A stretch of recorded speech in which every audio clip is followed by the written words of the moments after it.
You know that feeling, right? You're in a bad mood, and someone comes along and says, "Hey, just be happy." It's supposed to help, but it usually just makes things worse. Now, on top of everything else, you feel like you're failing at being happy. So, why is that? Well, trying to force an emotion feels fake. It's exhausting. You're basically fighting yourself, trying to shove down one feeling while you invent another one out of nowhere. And let's be honest, our minds just don't work like that. It's like trying to convince yourself you're dry while you're standing in the middle of a rainstorm. But what if there's a smarter way? In this explainer, we're going to unpack a really powerful idea from the ancient text, the Kybalion. We'll look at the positivity trap, explore what's called the art of mental chemistry, learn how to turn the dial on our emotions, see it in action, and then wrap up with a simple mental shift you can try out today. Okay, so we're all on the same page. Fighting a negative mood head-on is a losing battle. It's like trying to fight your own shadow. The more you wrestle with it, the bigger it seems to get. All that struggle just builds up more pressure inside. Here's the big shift in thinking. The philosophy we're digging into says mental change isn't about creating something from nothing. It's about transformation. It's about working with what's already there and changing its nature. The idea is to change your state, not your substance. So, how exactly does that work? Well, these ancient texts call it the art of mental chemistry. Think of it as a kind of alchemy, but for your mind. Mental transmutation. I know, it sounds a little mystical, doesn't it? But really, just think of it as practical mental training. This isn't magic. It's the skill of consciously shifting your inner world from one state to another. It's about you becoming the master of your mind, instead of letting your moods run the show. And the whole strategy boils down to one key difference: replacement over suppression. Suppression is like trying to hold a big beach ball underwater. You know what happens, right? It takes a ton of effort, and eventually it's going to pop right back up in your face. Replacement, though, is totally different. It's like opening the blinds to let sunlight into a dark room. You're actively cultivating the positive state, and the negative one just fades away on its own. So how do we actually do this replacement thing in practice? Well, the secret is a core principle called polarity. And this idea is a total game changer. Things we think of as complete opposites, like love and hate, or fear and courage, they're not actually separate things. According to this way of thinking, they're just two ends of the very same spectrum. They're made of the same stuff, just at different intensities, different poles. Think about it like a dimmer switch for a light or a thermostat. You don't just jump from freezing to boiling, right? You move through all the degrees in between. Your mind works the same way. You can actually slide the scale from a state of fear through a neutral zone and all the way over to courage. You just have to learn how to turn the dial.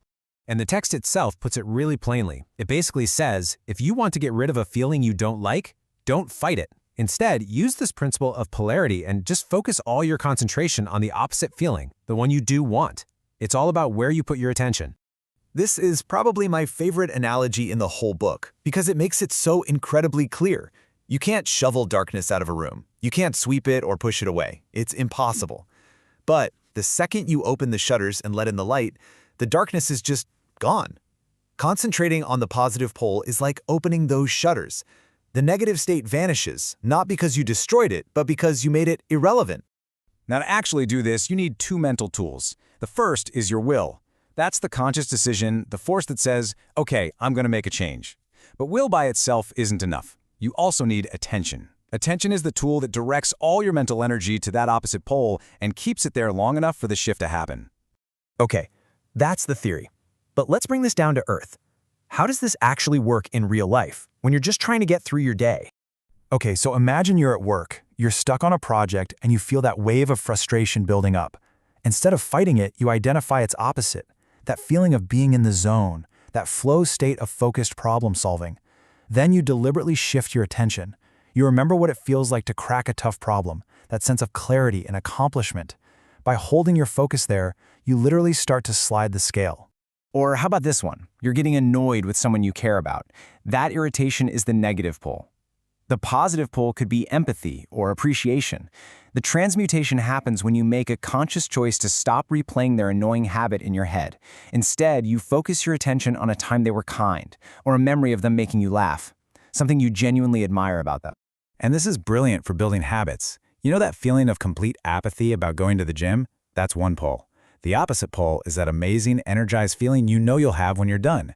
So by using your will to focus your attention on that after feeling, you're not arguing with the apathy. You're just tuning into a more powerful signal that naturally pulls you toward the action. All right, so now it's your turn. Let's walk through a super simple exercise you can do anytime to start practicing this mental art for yourself. Let's call it the transmutation ladder. Step 1, just notice and name a negative feeling you're having right now. Let's say it's anxiety. Step 2, what's its direct opposite? For anxiety, it would be calmness. Step 3, now here's the active part. Deliberately turn your full attention to the feeling of being calm. Remember a time you felt totally at peace. Imagine that feeling in your body. Hold your focus right there. This is a skill, and just like any other skill, it gets easier and stronger the more you practice.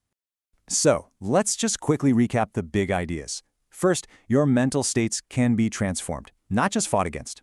Second, remember that opposites like fear and courage are on the same spectrum. Third, the way you change your state is by changing your focus to the opposite pole.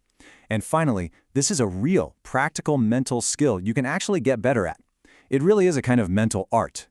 And that really just leaves one last question. Now you have the tools, you get the principle, so what mental state? What spectrum from negative to positive will you choose to start mastering first? Thanks so much for joining me for this one. Coming up next, we are going to explore the principle of rhythm, which explains all those natural ups and downs in life and how to ride the waves instead of being tossed around by them. You can find the entire Kybalion series in our playlist. We'll see you in the next one.